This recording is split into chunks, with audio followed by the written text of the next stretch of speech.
Buenos días, bienvenidos, bienvenidas a quienes ya se han conectado a nuestro taller de hoy de fitoterapia. El día de hoy les tengo preparado un taller que tiene que ver con esta maravilla de la naturaleza, que son las plantas. Las plantas, por algo los llamamos nosotros las plantas medicinales. Y la fitoterapia es aquella ciencia que estudia, las utiliza como terapia. Soy Ana María León Romero, de formación, soy médica familiar en realidad. Yo me formé como médico familiar en el año 2009, terminé mi formación. Y desde ahí tengo un camino que he ido recorriendo muy a mi estilo, en donde he ido incorporando otras prácticas, porque siempre he buscado como darle sentido a todo lo que hago. Y desde ahí la medicina como tal me empezaba a quedar corta en cuanto a lo que ofrecía respecto de fármacos y tipos de terapia que eran muy estructuradas. Entonces, a lo largo de este camino me fui formando en distintas temáticas y entre esas temáticas entré al yoga, a la ayurveda y realicé también un diplomado en fitoterapia, es de lo que les voy a hablar hoy día. Y les hago mención de estas dos disciplinas anteriores, el yoga y la ayurveda, porque son prácticas muy ancestrales, muy antiguas. Cuando nosotros vemos nuestra historia, eh, habitualmente tendemos a recordar nuestra propia historia. Y cuando hablamos de la historia universal, recordamos algunas cosas de las que nos enseñan en los colegios. Sin embargo, hay una parte de la historia que no está como en los libros de historia, que tiene que ver con las sabidurías pre, eh, pre-Cristo, antes de Cristo. Y aquí están todas las culturas o las civilizaciones que guardan una sabiduría tan profunda y tan compleja a la vez, que tienen mucho para enseñarnos y se mantienen hasta estos tiempos aún vigentes. Y esa es la medicina india y la medicina china. Yo veo a estas dos como dos energías superpoderosas que han dejado un legado que todavía sigue estando vigente. Consideremos que estas medicinas datan de antes de Cristo, aparecen de un modo casi como no está muy claro si una fue primero, otra después, o fue sinérgico en distintos lugares del mundo. Lo que sí es cierto es que el ser humano, el médico de esos tiempos, tenía esto como de buscar más aprendizaje y expandir sus límites de conocimiento. Las universidades no funcionaban como funcionan ahora. Se buscaban nuevos lugares de sabiduría, cunas de sabiduría, y desde ahí desde estas dos ramas nace luego lo que fue la medicina griega, romana, de donde ya hay algunos atisbos de cómo nosotros concebimos la medicina, ¿cierto? Con Hipócrates, que este médico griego empezó a sistematizar algunos conceptos que todavía están vigentes hasta la actualidad, tales como los principios hipocráticos, que nos hablan de el no hacer daño, primero no hacer daño, curar al paciente en su contexto. Él decía también que la medicina estaba en el lugar donde nosotros vivimos, y tenía una frase que a mí me encanta, es que decía que tu alimento sea tu medicina y que tu medicina sea tu alimento. Es decir, él consideraba a todo lo que, considerando alimento no solamente lo que nosotros llamamos alimento, sino también alimento a todo aquello que nosotros en- en- metemos por nuestro sistema digestivo, donde también están las plantas medicinales. Y bueno, ¿y para qué hablar también del alimento mental? ¿Cierto? En donde también sabemos que como seres humanos nos alimentamos de pensamientos, de relaciones, de situaciones, de expectativas. Entonces, desde ahí también hay que cuidar mucho cuál es el alimento que estamos comiendo desde el punto de vista, que nos está nutriendo desde el punto de vista emocional, mental, relacional, laboral y todo. Entonces, el tema que les traigo hoy es un tema que tiene que ver con esa área de la medicina que es la naturaleza. ¿Y por qué quise hacer este taller? Bueno, aquí ustedes ven una persona mirando la naturaleza y muchas veces no nos damos el tiempo de mirar la naturaleza. Depende también mucho de dónde vivamos. Yo viví durante muchos años en un lugar que es en el sur de Chile, que es un lugar con bastante naturaleza. pero aún así ese lugar tiene la estructura de una ciudad pequeña, que a pesar de tener mucha naturaleza alrededor, las actividades que se realizaban en ese lugar eran muy de casa, muy de ir a comprar al supermercado. Para salir a la naturaleza había que pensar, ya voy a salir al río, o también esperar que el clima nos acompañe. Entonces, pocas veces nos damos este tiempo. Entonces veo yo que una manera de acercarnos a la naturaleza que puede ser práctica y muy efectiva es traer pedacitos de la naturaleza a nuestro entorno, a nuestro hogar. Y ahí tenemos a las plantas medicinales. La contemplación, que es lo que nos muestra esta imagen, una persona contemplando, es, una, es uno de los alimentos, diría yo, más sanadores para el cuerpo, porque tiene la capacidad de calmar la mente, y cuando logramos calmar la mente a través de contemplar un objeto, es muy difícil calmar la mente si no hemos sido entrenados antes en calmar la mente. Y si bien estas disciplinas que les mencioné al inicio, como la Ayurveda, la medicina china, las medicinas ancestrales, tienen en su génesis una cultura de mucha meditación y de mucho autoconocimiento, no es la realidad de nuestra cultura. ¿Ya? No es la realidad de nuestra cultura occidental. A nosotros no nos enseñaron eso, y eso hay que asumirlo. Por tanto, también tenemos que asumir que si queremos sanar, necesitamos adquirir habilidades que nos lleven a desarrollar esas prácticas que no fueron entregadas para nosotros como parte de la cultura. Nosotros en Latinoamérica pertenecemos a un grupo a una civilización en donde en realidad la contemplación está hacia afuera. Nosotros tendemos mucho a contemplar situaciones de afuera. Tendemos mucho a contemplar nuestro trabajo, o a mirar lo que está pasando con nuestros hijos, con nuestra familia. Entonces, cuando llevamos eso a nuestra contemplación interior, es decir, la contemplación interior es cuando reflexionamos sobre lo que vemos afuera, ¿qué nos pasa? Nos genera mucha angustia, ansiedad, cuando esas cosas no van muy bien. ¿Y por qué sucede esto? Porque no estamos contemplando en el lugar adecuado. Entonces ahí nos dicen, ya, tienes que meditar.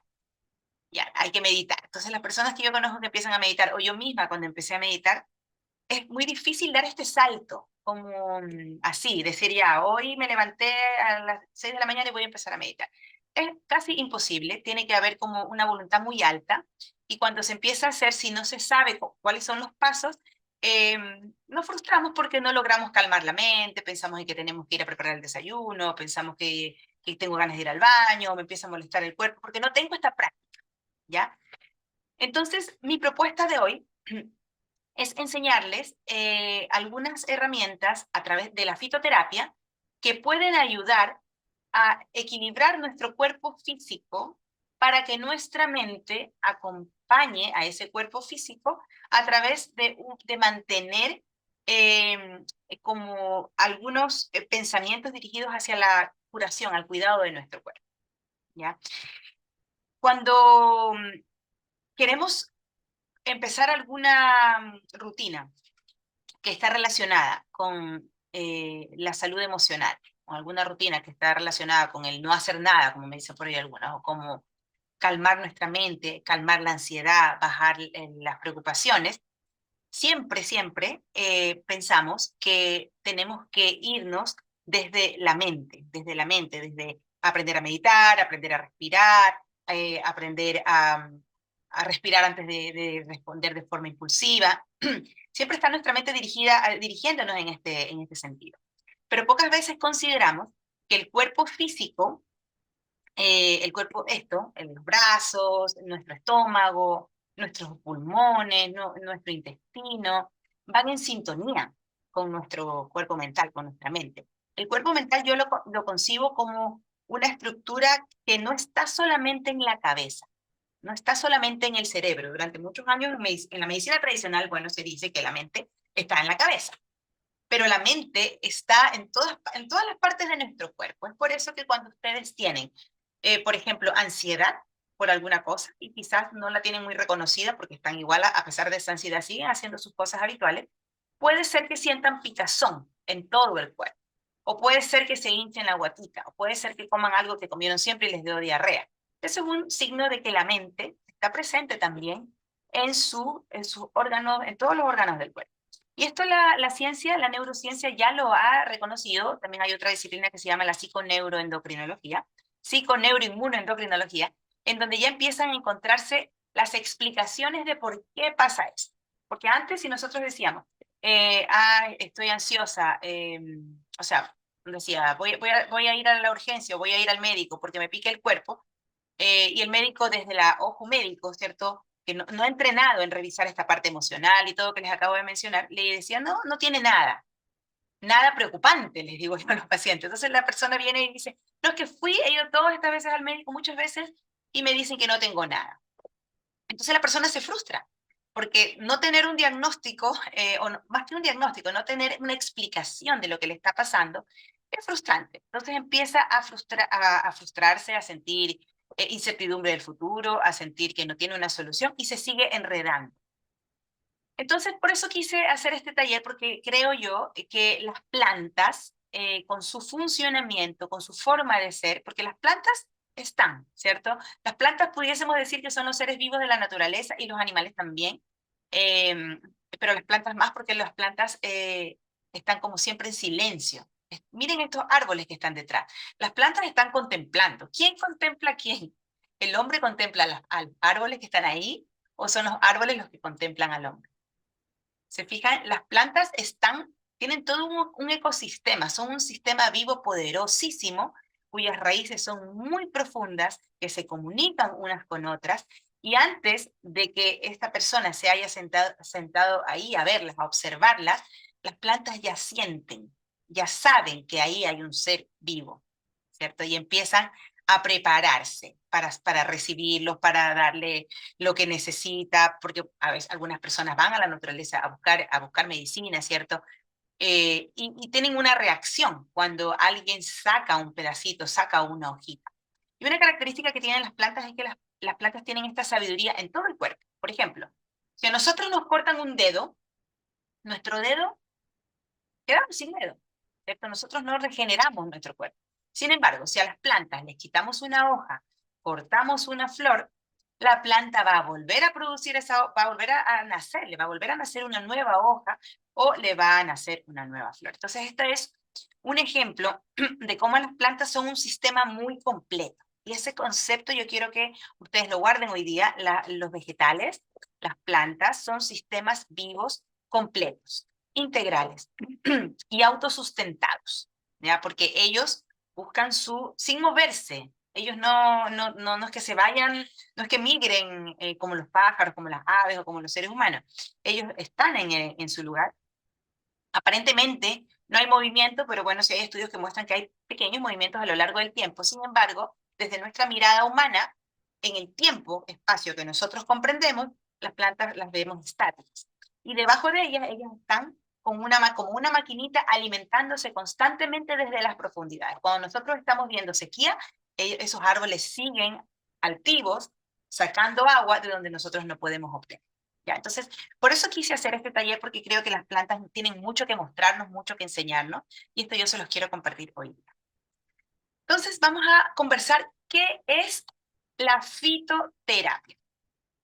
Bueno, fitoterapia es fito, P-H-Y-T-O, que significaba planta o vegetal, y terapia, que significa tratamiento. Entonces, ¿qué es la fitoterapia? El uso de productos de origen vegetal para prevenir, atenuar o curar problemas de salud. Eso es la fitoterapia, ¿ya? Son el uso de estas plantas para prevenir algún problema, mejorar los síntomas, y cuando ya se utilizan en preparados magistrales con cierta dosis, es decir, ya hay tabletas o cápsulas que venden en farmacias que son fitoterapéuticas, ya estamos hablando de curar, ya se hacen tratamientos en donde se busca curar algún problema de salud. Es un tipo de medicina. ¿Para qué sirve la fitoterapia? Bueno, es muy amplio su uso. Puede utilizarse para enfermedades comunes y corrientes, como los resfríos, los dolores musculares, problemas digestivos, ¿ya? Sirve para apoyar nuestro sistema inmunológico por tener el funcionamiento que ya les describí, que es un funcionamiento bastante integral. tienden a producir también como si eso fuera un chip. Yo lo veo así, como si tuvieran lo que significa un chip. Cuando nosotros metemos un chip en el celular, nuestro celular se formatea, se reformatea, se actualiza. Bueno, entonces al nosotros ingerir una plantita, también adquirimos algo de ese ADN, algo de ese funcionamiento, de esa hoja, de ese vegetal, y eso como que también tiende a, algo pasa en nuestro sistema inmunológico, por tanto son muy útiles para apoyar.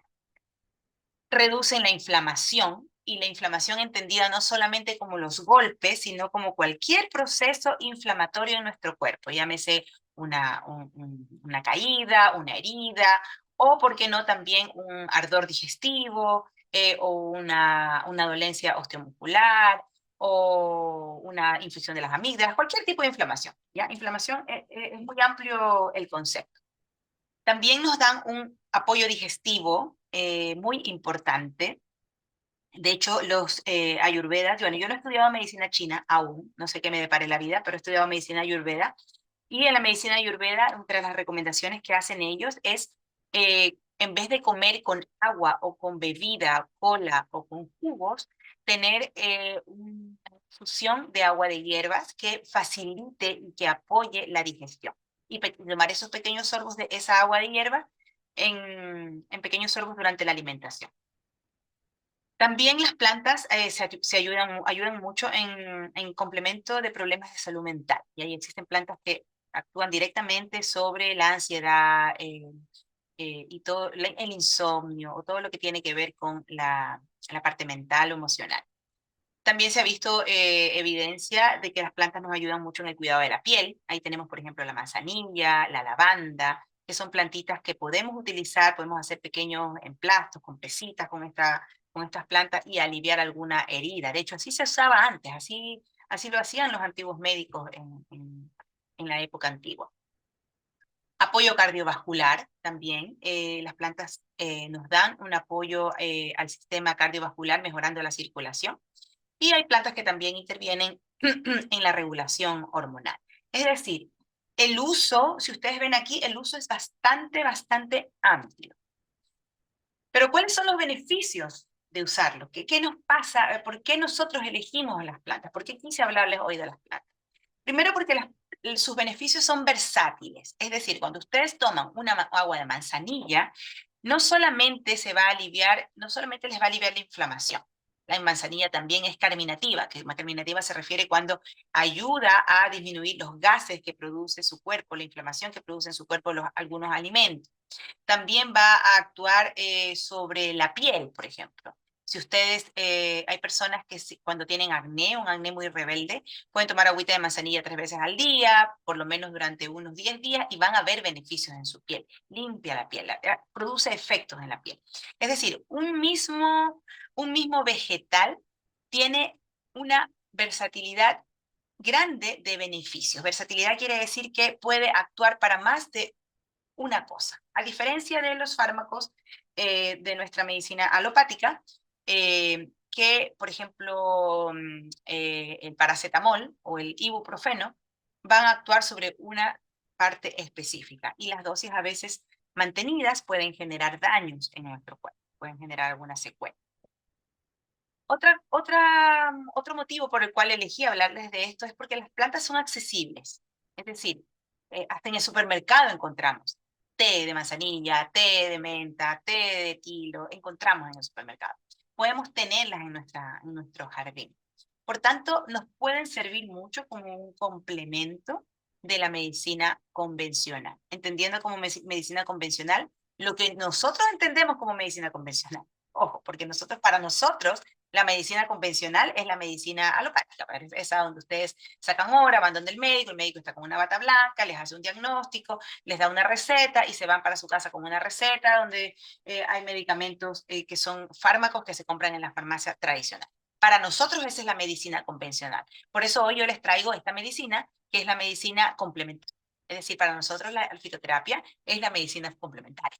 Sin embargo, para otras culturas, por ejemplo, acá en Chile está la cultura mapuche, está la cultura aymara, en otras partes de Latinoamérica, por ejemplo, en Ecuador está la cultura quechua, que son unos descendientes de los incas, ¿cierto? Entonces, para otras culturas, cuando las culturas viven poco relacionadas con la sociedad, para ellos su medicina convencional va a ser su medicina de su pueblo. Y la alopática, es decir, lo que nosotros tenemos para ofrecerle es la medicina complementaria. Entonces se fijan que todo depende desde el punto de vista de dónde lo miren. Entonces desde ahí hay que ser muy respetuosos sobre cómo nos referimos también a las medicinas que existen. Entonces les quiero contar un poquito de la historia. Yo cuando estaba en el colegio no me gustaba historia. No me gustaba nada de historia porque lo encontraba muy aburrido. Sin embargo, después entendí con el tiempo que el motivo era porque no tenía un libro que tenga imágenes. A mí me encantan las imágenes, yo para aprender soy muy visual.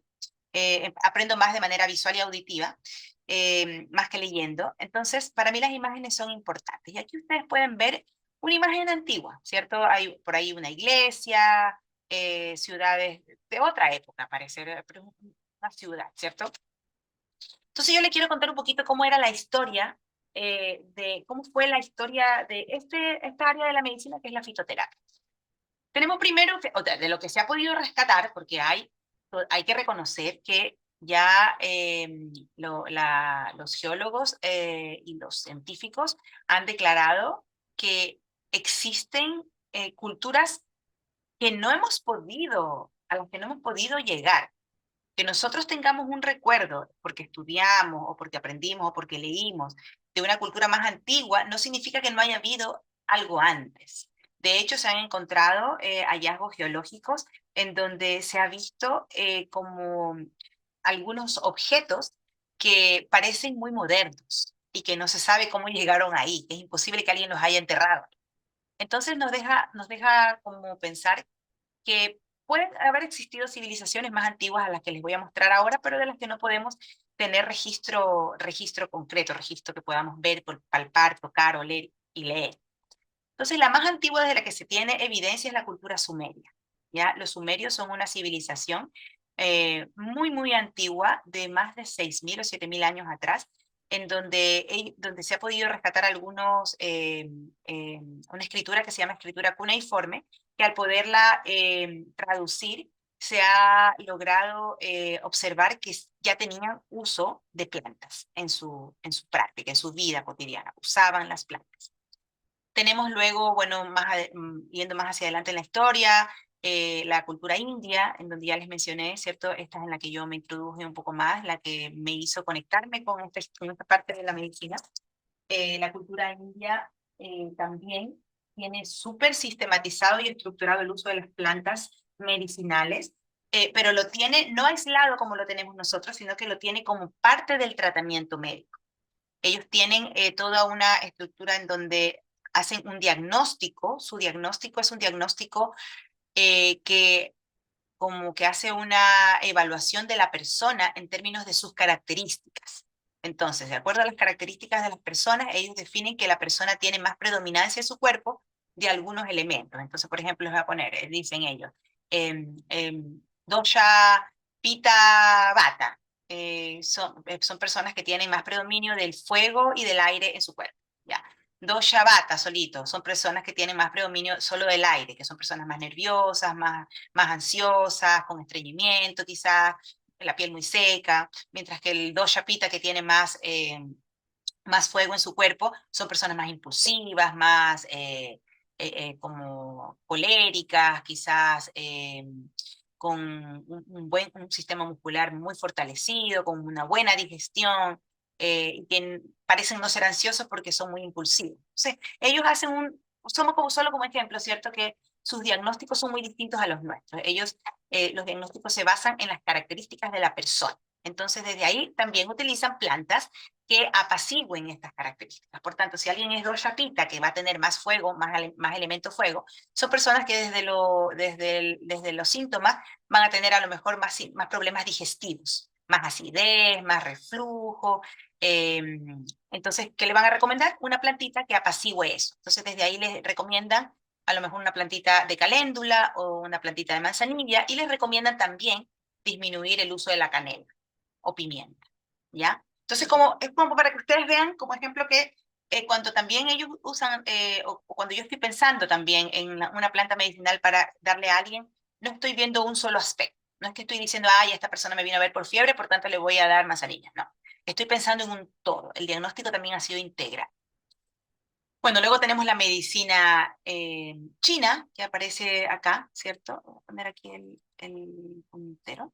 La medicina china, en donde la medicina china también, como les dije, yo no estudiaba medicina china, pero ellos también utilizan, de lo que yo he observado, el diagnóstico con los elementos que existen en la naturaleza y cómo esos elementos se correlacionan con el funcionamiento corporal. Pero también se ha visto, para efectos de esta presentación, lo que yo encontré fue que la medicina china también utiliza mucho las plantas.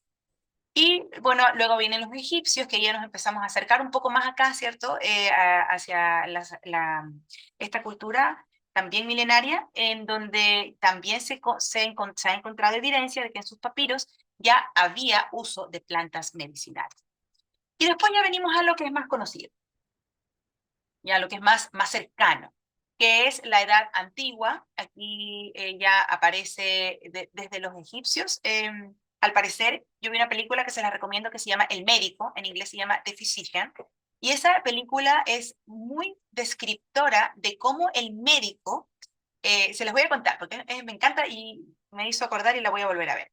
Este es un médico que cuando era niño, tenía 9 años, era el hijo mayor, no, tenía, sí, 9 años, era el hijo mayor de 3 hermanos, tenía un hermano como de 3 añitos y otro como de 4 añitos, y su mamá se enferma, vivían solos con su mamá, eran muy pobres en la época antigua.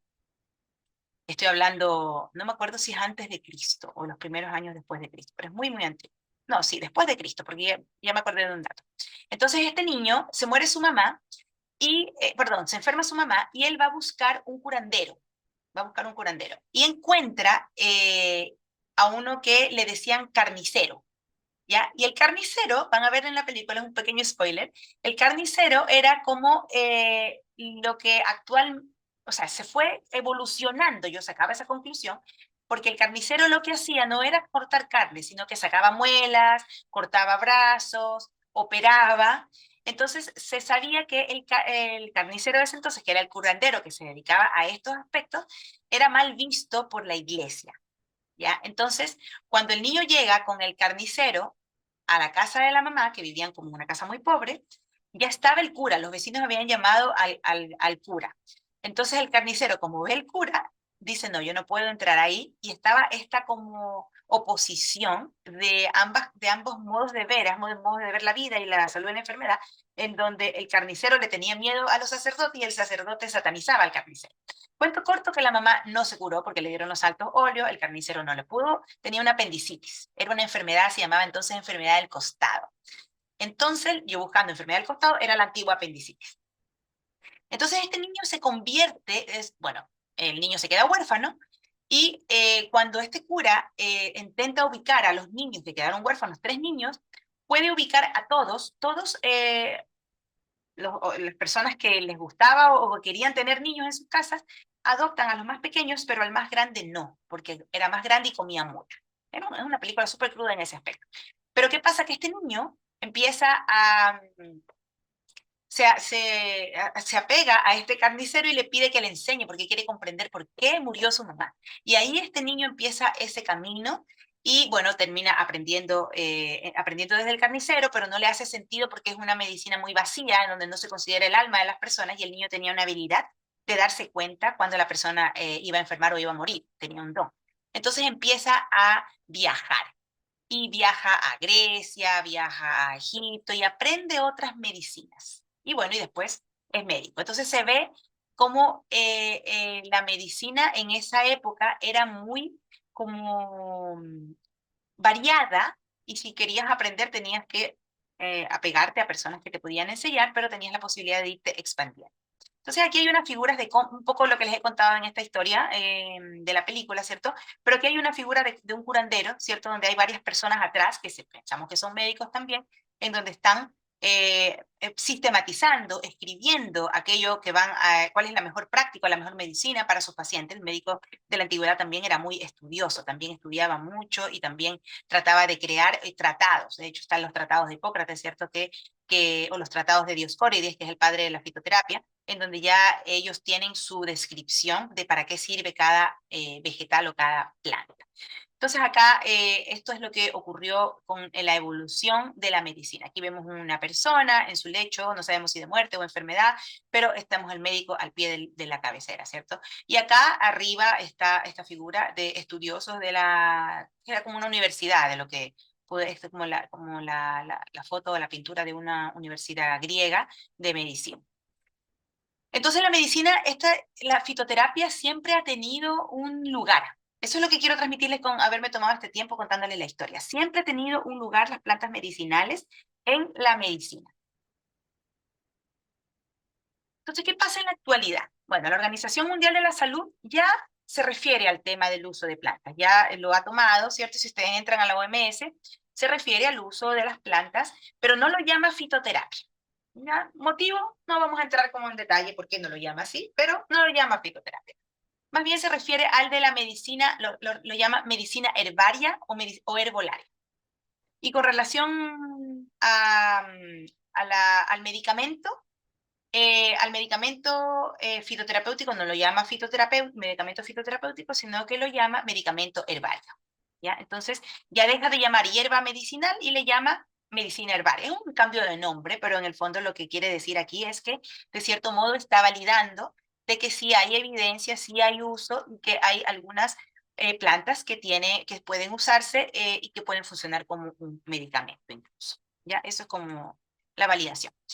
Entonces, ¿cómo se pueden usar las plantas medicinales? Yo les puse aquí, bueno, pueden usarse de modo interno y de modo externo. Vamos a hablar hoy día del interno. Modo interno tenemos los que más estoy segura que ustedes conocen, son las tisanas y las infusiones, ¿ya? Son lo mismo con una diferencia. Cuando ustedes preparan una tisana, ustedes toman el vegetal seco y lo ponen a hervir. Lo muelen bien y lo ponen a hervir durante 10 minutos. Es decir, le ponen agua fría y dejan que vaya aumentando la temperatura en la cocina hasta que entre en ebullición y después de eso lo dejan hervir unos 10 a 15 minutos y después lo retiran y lo dejan reposar. Eso es una tisana. En cambio, una infusión es cuando no hacemos este proceso de hervir, sino que ponemos la planta, el vegetal en una taza, en un tazón, en un jarro, como lo quieran llamar, y sobre esa planta echan agua caliente recién hervida. ¿Ya? Son procesos distintos que tienen que ver con la concentración del principio activo. Si ustedes quieren hacerse un preparado como más concentrado, tienen que hacer una tisana. Y si quieren hacer una infusión, o sea, si quieren hacer algo menos concentrado porque les gusta el sabor, hagan una infusión. Para las infusiones sirven mucho los tecitos que vienen listos, los preparados. Pero sin embargo, siempre es bueno hacerse su propia infusión. También existen los aceites, ya también se pueden hacer con un preparado con aceites en donde se muelen las plantas y luego se le echa gotitas de aceite y se lo deja ahí macerar. También están los zumos, en donde se preparan en jugos, se saca el extracto. Por ejemplo, ustedes pueden hacer en un extractor de jugo un zumo con muchas hojas de espinaca, ¿ya? Y le pueden poner para que sea más rico el sabor una manzana verde o un pedazo de piña. Y se toman ese zumo muy concentrado en espinaca. Y se están tomando la espinaca mucho. O sea, cuando uno come una tortilla de espinaca, lo más se comerá una hoja o 2 hojas de espinaca. Cuando uno toma un zumo, se puede comer unas 2 tazas de espinaca en el jugo, en una taza de jugo. Entonces, obviamente, al ser más cantidad, más concentrado, va a tener otros efectos en su cuerpo. Y bueno, los jarabes, existen jarabes que podemos preparar, pero existen muchos jarabes de plantas ya preparados. Este libro, yo se los voy a compartir a quien lo desee. Este libro está en la red y se llama Medicamentos Herbarios Tradicionales. Es una recopilación de 103 especies vegetales y no salió aquí en la foto, pero aquí abajito tiene el logo del ministerio. ¿Qué quiere decir esto? Que es el libro que se puede utilizar y que está validado, al menos acá en Chile, por el Ministerio de Salud, que son medicamentos que fueron estudiados y que fueron colocados aquí en este libro. Bueno, ¿cómo se hizo? Se hizo el libro con una recopilación de personas del área de la salud y de personas también que viven en lugares que practican medicina, personas de la comunidad. Hay plantas que si ustedes lo revisan, plantas que se quedaron fuera, desconozco el motivo, pero es lo que hay en me quise como basar para entregar. Vamos a partir ya con un tema, la menta. Les puse aquí 6 hierbas medicinales y al final vamos a ver algunos ejemplos y les voy a dar un espacio para que hagan preguntas. Les puse la menta. La menta es una hierba que huele muy rico, ¿cierto? Se usa para el mojito. Se usa para el mojito, se usa para hacer algunas agüitas de hierba, como los usos más populares utilizados. Pero la menta tiene un poder terapéutico en algunos desórdenes digestivos. Si ustedes sienten gases, están con náuseas, por ejemplo, comieron algo y les hizo mal, eh, sienten mal aliento, dolores estomacales, se puede usar la menta. De hecho, hay una película, me encanta ver harta película, hay una película que era, ay, ¿cómo se llama esta película? Que era de unos mexicanos en donde había bueno, les voy a contar la escena, porque no me acuerdo el nombre de la película, pero era una mujer que había dado a luz, ya después de haber dado a luz quedó con muchos problemas digestivos, yo me imagino con el diagnóstico de ahora tiene que haber tenido lo que se llama un SIBO, una disbiosis intestinal, y tenía muy mal aliento y le daba vergüenza besar a su esposo. Entonces su hermana, que sabía de hierbas, le daba a masticar hojas de menta. ¿Ya? Y los indígenas masticaban también hojas de menta, es decir, ayudan como a limpiar con porque todas las plantas tienen un efecto como de defensa, porque las plantas deben defenderse de los bichos, de los depredadores, entonces tienen en su sistema también incluidas sustancias que tienden como a defenderse de los gérmenes. Entonces, obviamente, al masticar una planta como la menta, va a actuar sobre los gérmenes de la boca. ¿Ya? Por algo los chicles son de menta, que es como un mal ejemplo, porque en el fondo le pusieron el sabor de menta nomás, pero no es que el chicle sea terapéutico. Ya, la menta también es tonificante, ayuda como a sentir más vitalidad, ya a aumentar el ánimo. Y tiene entre sus efectos, los efectos por los cuales se utilizan en estas áreas es porque tiene un efecto antiespasmódico y, como les dije, carminativo, que tiene que ver con la flatulencia, la desinflamación. Como precaución, porque también las plantas hay que, si bien uno está acostumbrado a usar plantas, igual tienen sus efectos secundarios, por tanto siempre es bueno también conocer cuáles pueden ser estos. Sus precauciones es que no se deben administrar la menta a niños menores de 2 años. Y hay que tener cuidado con personas que tienen cálculos biliares, porque va a aumentar el flujo biliar, entonces puede obstruir más, al producir más bilis puede tapar ahí la salida de la bilis. Y también cuidado en las madres que están amamantando, ¿ya? Por dos motivos, porque puede reducir el flujo de la leche y porque va a pasar al bebé. Y ya dijimos que no podemos dar en menores de 2 años. Luego tenemos la manzanilla. Aquí está la manzanilla. En Ecuador, en Quito, hay unos, bueno, cuando yo era chica, no sé si todavía existen unos campos grandes de manzanilla, que crecía de forma silvestre. Yo no he vuelto a ver la manzanilla, dicen que aquí en Chile existe, jamás la he visto, pero existe, yo lo he recolectado la he comprado seca. Entonces la manzanilla es una planta muy noble, porque tiene muy pocos efectos secundarios. Entre sus trastornos, o sea, se utiliza para los trastornos digestivos, de nuevo, dolor de estómago, indigestión, digestiones como de tipo, indigestiones crónicas, como la dispepsia, que son estas personas que tienen reflujo, se hinchan, tienen colon irritable, sufren de cólico, o transitan entre la diarrea y el estreñimiento, ¿ya? O que están hinchadas, esa es la flatulencia. También puede utilizarse como un antiséptico de las vías urinarias cuando tengan molestias como para hacer pipí. eh, Les arde, les duele, si bien es cierto, tienen que consultar al médico, pero pueden empezar a tomar un poquito de agüita de manzanilla. Cuando hay dolores menstruales, cuando están en menstruación las mujeres, o si hay insomnio, ¿ya? Y en el insomnio, con cuidado, porque tiene dos cosas. Ayuda al insomnio porque ayuda a calmar, un poquito ayuda en la ansiedad también, pero también aumenta el flujo de orina. Entonces, pueden tomarla durante el día si tienen insomnio, pero no en la noche porque en la noche se van a estar levantando a hacer pipí, ¿ya? Para que sepan. Entre los efectos que tiene, y por eso se utilizan en estos problemas, es que es antibacteriana, ¿ya? Es antiespasmódica. Antiespasmódica quiere decir que disminuye el movimiento del intestino que causa dolor. Es un diurético suave, como les dije, ayuda a que puedan hacer más pipí. De nuevo, en todas las plantas van a encontrar carminativa, antiinflamatoria, en la mayoría al menos, no en todas. Es antiinflamatoria y ayuda también en la cicatrización. Por eso les hablaba yo al principio que puede utilizarse en el acné. Y ni siquiera como ponerla localmente en el grano, que puede ser también, pero solamente tomando la hierbita puede servir mucho en procesos de cicatrización. Luego tenemos el eucalipto. Quise poner el eucalipto porque acá en Chile al menos es como común. En la sierra también ecuatoriana también hay eucalipto. Y bueno, el eucalipto es una planta que es un árbol que es muy conocida por ayudar a los procesos respiratorios. Entonces se utiliza en las bronquitis, en la faringitis, asma, amigdalitis, gripes, resfriados. Y tiene un efecto, como es versátil, recuerden, que también ayuda a controlar la diabetes. Pongan atención en esto porque les voy a poner un caso de ejemplo para que después podamos ir aplicando. Ayuda a controlar la diabetes. Y también, miren, sirve para la cistitis y la vaginitis, que es la inflamación de la vagina en las mujeres por flujo, habitualmente por flujo en exceso de algún hongo o alguna bacteria. En los casos de males respiratorios es común utilizar esta planta, que a lo mejor la han usado ustedes como vaporizaciones. Eso en fitoterapia se llama BAO, que ustedes colocan la planta, la muelen, ¿cierto? La hoja, la hacen hervir y cuando ya haya hervido unos 10 minutos, porque la hoja del eucalipto es dura y si no la tienen seca va a costar que salga al principio activo, y cuando ya está, terminó de hervir, ustedes aplastan, o sea, perdón, apagan la cocina, tapan eso y empiezan a inhalar con mucho cuidado el vapor de ese eucalipto, ¿ya?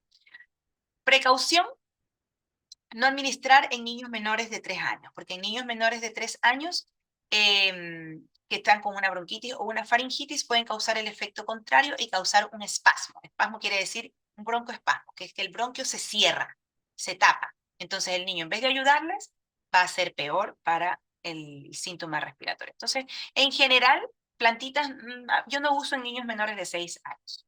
Bueno, en realidad en pacientes menores de 6 años, porque a mi hijo yo lo tengo acostumbrado siempre desde los 3 años, 4 años, siempre toma agüita de hierbas y está acostumbrado. Ya está acostumbrado. El orégano. El orégano es muy común porque se utiliza en la cocina, ¿cierto? Es muy, muy común cocinar con orégano. Bueno, sus usos tradicionales en fitoterapia son cuando no tenemos mucha hambre para la inapetencia, cuando llega la hora de comer y ha pasado mucho rato y todavía no tengo hambre, puedo abrir el apetito. Esto también se utiliza en medicina ayurveda, abrir el apetito un poco con una infusión de orégano.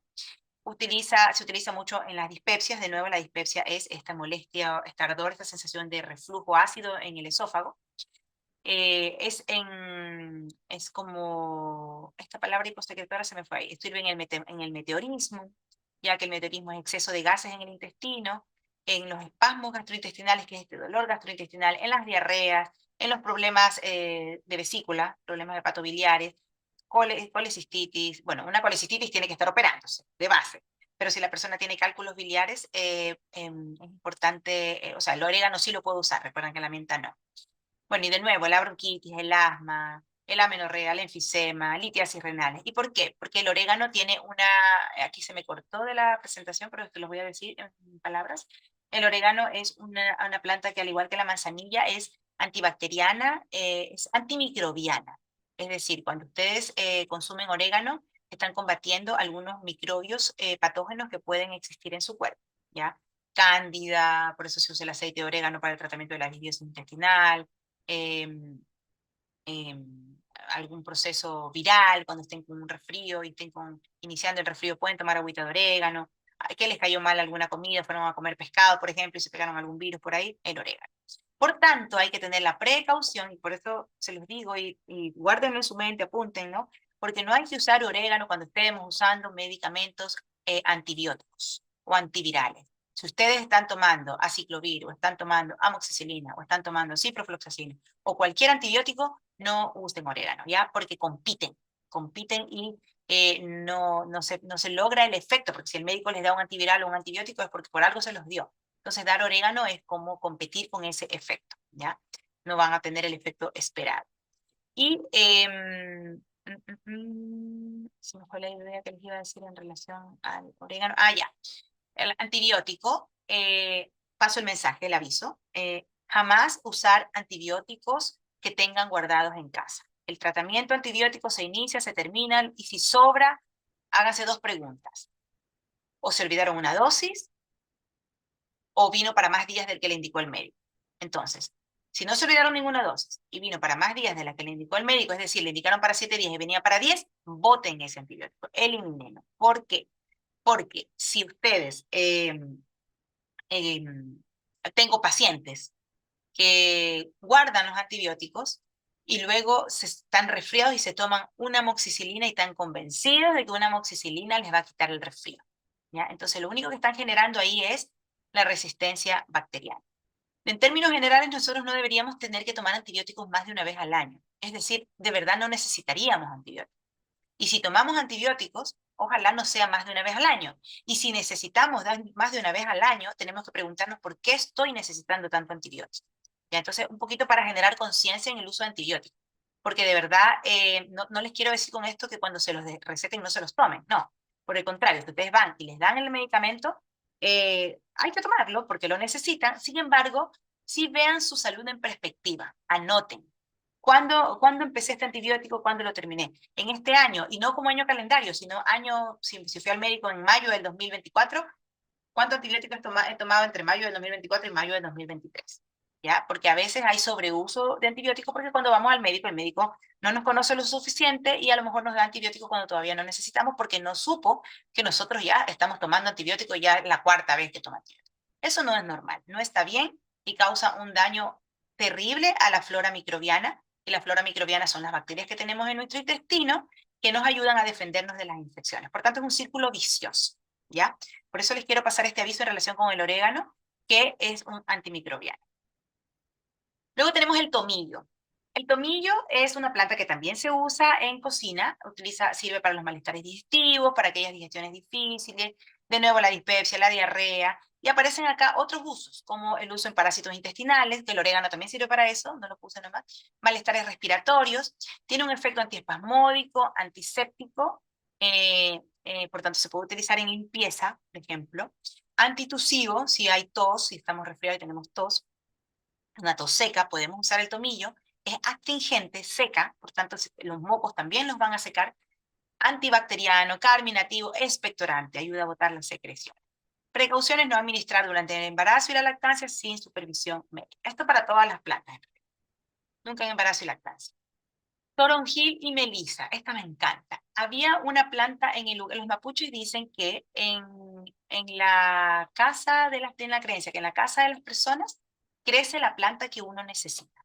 Y cuando yo vivía en Angol, que era una ciudad donde yo vivía, crecía pero como selva el toronjil, que es la melisa, y la menta. Y yo tenía acidez, como les dije, problema de la menta que sirve para el tema de la menta que sirve para la digestión y y era muy ansioso en ese entonces. En mi casa crecía mucho esto. Usé durante años tronjil, melisa, tronjil, melisa. Yo no necesitaba ni siquiera cuidarlas porque crecían solas. Ni siquiera los caracoles que tenía en el patio se las comían porque crecían tanto que los caracoles eran insuficientes para comerse tanto que crecían. Me fui de esa casa y ahora le pregunté, porque nosotros la cortábamos y volvía a crecer. Y cuando vendí la casa, le preguntaba a la nueva dueña, porque la conozco, si creció, y no le ha crecido, porque probablemente ella no la necesita. Entonces, en las plantas, aquí viene, quiero que recuerden esto que les puse con la foto de la primera imagen que les mostraba este sujeto contemplando la naturaleza. ¿Quién contempla a quién? En este caso, era la naturaleza la que me estaba contemplando. Y algunos tips. ¿Ya? Nunca preparen plantas medicinales en utensilios de aluminio. Nunca, nunca, nunca. Porque el aluminio con el agua caliente se degrada y ustedes están tomando aluminio en vez de tomar planta. Y también interfiere inactiva el principio activo de la planta. En términos generales, pueden preparar una cucharada de la hierba medicinal en 500 ml de agua cuando lo quieran preparar como una tisana, que es como la forma que más me gusta. Cuando lo quiero tomar como tratamiento, yo preparo una tisana. Cuando lo quiero tomar porque me gusta, una agüita de hierbas, me lo preparo como una infusión. Si vamos a preparar una tisana con raíz y hojas, tienen que ser secas. ¿Ya? Habitualmente estos los venden en las herbolarias, venden las raíces y las hojas secas. Es más fácil que hacer el proceso de secado, porque el proceso de secado se puede aprender, pero es muy difícil. Hay que tener la infraestructura, tener ventilación para que no se llenen de hongos las plantitas al secar, porque las plantas tienen agua dentro, las raíces igual. Entonces, el proceso de ponerlos a secar es difícil. Entonces, compren sus raíces y sus hojas y hiérvanlas por 10 minutos y déjenla reposar por 10 minutos más. Si son flores, por ejemplo, la manzanilla, ahí no es necesario hervirla tanto, ¿ya? Porque las flores son muy, aunque esté seca, es muy, eh, ¿cómo se llama esto? Muy sensible. Entonces podemos matar un poquito el principio activo. Entonces si hacen, por ejemplo, una agüita de manzanilla que tiene flor, ¿cierto? Es la flor de manzanilla, ustedes agregan el agua recién hervida y la dejan tapada ahí por 10 minutos y después la filtran y se la toman, ¿ya? Ahí va a haber extraído el principio activo. Siempre usar hojas y flores secas, como ya les dije, y no olvidar siempre que esto es un complemento, consultar al médico para su diagnóstico y tratamiento. Y si le van a contar a su médico, este es un tips que les doy yo, si le van a contar al médico que están tomando una plantita medicinal, y es un médico que ustedes saben que no sabe de plantas medicinales, en realidad no se expongan, ¿ya? No se expongan o cuéntenselo, sí, tienen que contárselo, pero no esperen que les dé una respuesta completa, porque tienen que buscar un médico que haya estudiado plantas medicinales y que haya estudiado la interacción que hacen las plantas medicinales con el medicamento. Porque si es un médico que simplemente lo hace desde su creencia o desde lo que ha estudiado, probablemente les va a decir, no, eso son tonterías, y van a salir de esa consulta un poco frustrados y sintiendo que están haciendo las cosas mal, y nunca permitan que nadie les haga eso, ¿ya? Vamos con los ejemplos. Tenemos aquí una mujer de 49 años, y aquí pueden participar. Tenemos una mujer de 49 años que se encuentra hace varios meses con sofocos, ansiedad y sueño cortado. Sueño cortado quiere decir que se despierta en la noche y se vuelve a dormir y se levanta cansada porque se despierta varias veces. Habitualmente al comer se le hincha el estómago. Dice que todo lo que come le cae mal. Presenta eructos y acidez estomacal. ¿Qué le podríamos dar a esta mujer?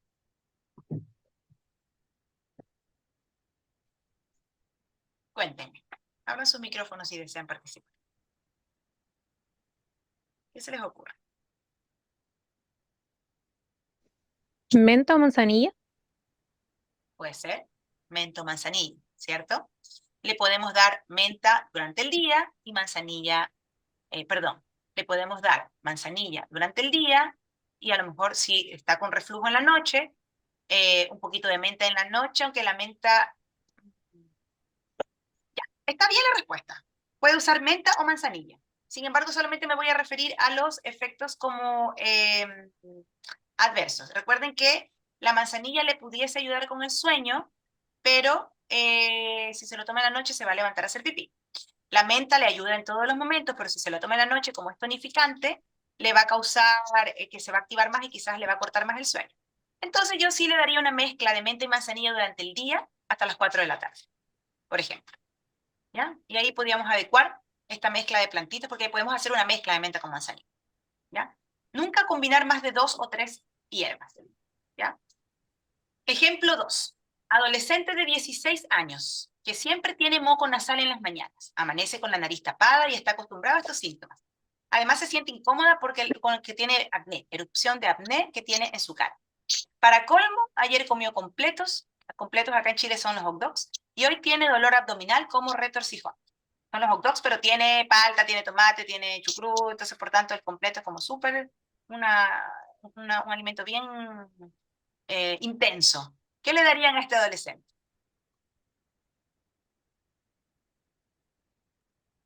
Ahí está más complejo porque tiene como ya tres malestares. Entonces, por ejemplo, para el acné, manzanilla. Ajá, Después comió completo, entonces hay que darle algo para el estómago. Ya ahí podríamos, o sea, en realidad yo soy más fanática de la mente que de la manzanilla, pero ahí podríamos ir viendo. Y ajá, después por el cuadro respiratorio, que es como los mocos en la mañana, más que nada, ayudarle un poco ahí podría ser eucalipto. ya. O sea, eso se me ocurre a mí. Podría ser, ya. El eucalipto sirve para ayuda en los procesos infecciosos crónicos y agudos. A lo mejor sí, si amanece todas las mañanas con la nariz tapada, pudiésemos hacer un vaho con eucalipto, ¿cierto? Más que a tomar, como que huela.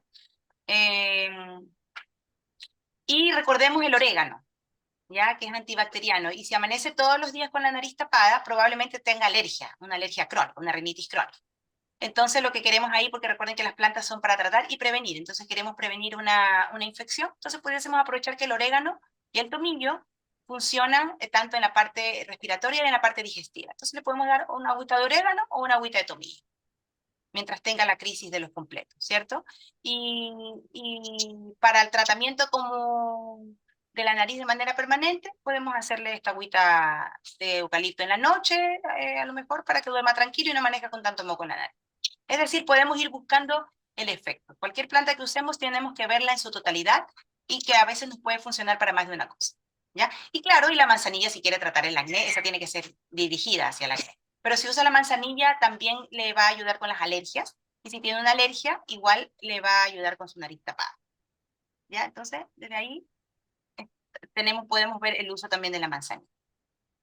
El ejemplo 3. Persona de 60 años con diabetes mellitus. Hace varios años tiene diabetes mellitus. Tiene molestias recurrentes en orina y hace 3 días tiene síntomas respiratorios y tos. Fue a la urgencia y le encontraron bronquitis aguda y le dejaron antibióticos. En el control de signos vitales le encontraron la glicemia un poco alta. ¿Qué le daríamos? ¿Cuál nos ayudaba con los síntomas respiratorios? El eucalipto, que El también eucalipto. servía para regular la glicemia. Exacto. Aquí vemos cómo el eucalipto, podemos utilizar la versatilidad del eucalipto, ¿cierto? Que tiene, incluso servía para regular la glicemia y para la cistitis, ¿ya? Entonces ahí también empezar a incorporar esta, digamos. Porque va a depender de cada planta cómo se usa, como las dosis que se dan, como por ejemplo, tantas veces al día, Ah, ya. por No, cuántos días, o ya, eso es estándar. ya. Siempre como les puse en el cuadrito anterior, preparar. Si lo quieren como un efecto para tratar, es como hacer como tratarse como algún problema del momento, eh, utilizar la hierba seca o la flor seca y esa la colocan a hervir, como les enseñé, por 10 minutos, después la dejan reposar 10 minutos y esa infusión se la toma 3 veces al día. Se la toma durante el día, ¿ya? Porque son 500 ml de agua, entonces le alcanza como para una tacita. Traten de hervirlo que no se reduzca tanto en una velocidad una intensidad de la cocina que no se seque, que no se le haga un concentrado, sino que se mantenga hirviendo, hirviendo, hirviendo. Entonces eso lo filtran y se lo toman 3 veces al día. Esa es como la frecuencia. Si es para un problema agudo, no más de 7 días, ¿ya? No más de 5 días en realidad. Y no descuidar el síntoma, porque tienen que tener un diagnóstico. Si este dura, si por ejemplo es un resfrío y ya le duró más de 5 días y se siguen tomando la hierbita, ya no es un resfrío. De hecho, los síntomas respiratorios deberían desaparecer en 3 días. Si al tercer día ustedes persisten con mucho moco, tos, no sigan esperando, ya porque probablemente ya necesita, ya no es, o sea, de términos generales ya no es un resfrío, ya probablemente es una laringitis, una bronquitis, entonces necesitan como un diagnóstico médico, ¿ya? Pero en general para las cosas agudas siempre se prepara de esa manera, pero si es un proceso que es corto, me cayó mal algo que comí, empecé con síntomas respiratorios, no más de 5 días, ¿ya? O 7 a lo mucho.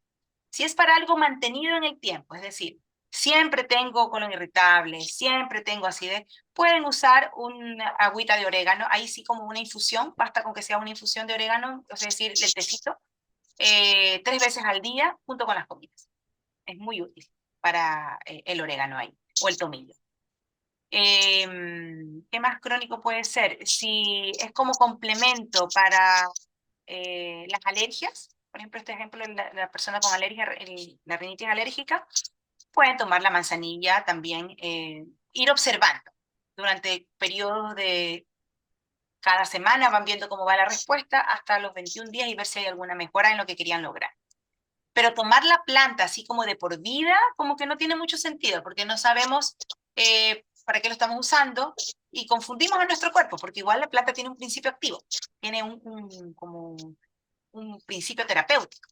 Es como que se estén tomando un paracetamol todos los días. Claro, no es el mismo efecto porque la planta no tiene tantos efectos secundarios y es más de la naturaleza, pero igual tenemos que saber para qué lo estamos consumiendo. ¿Sí?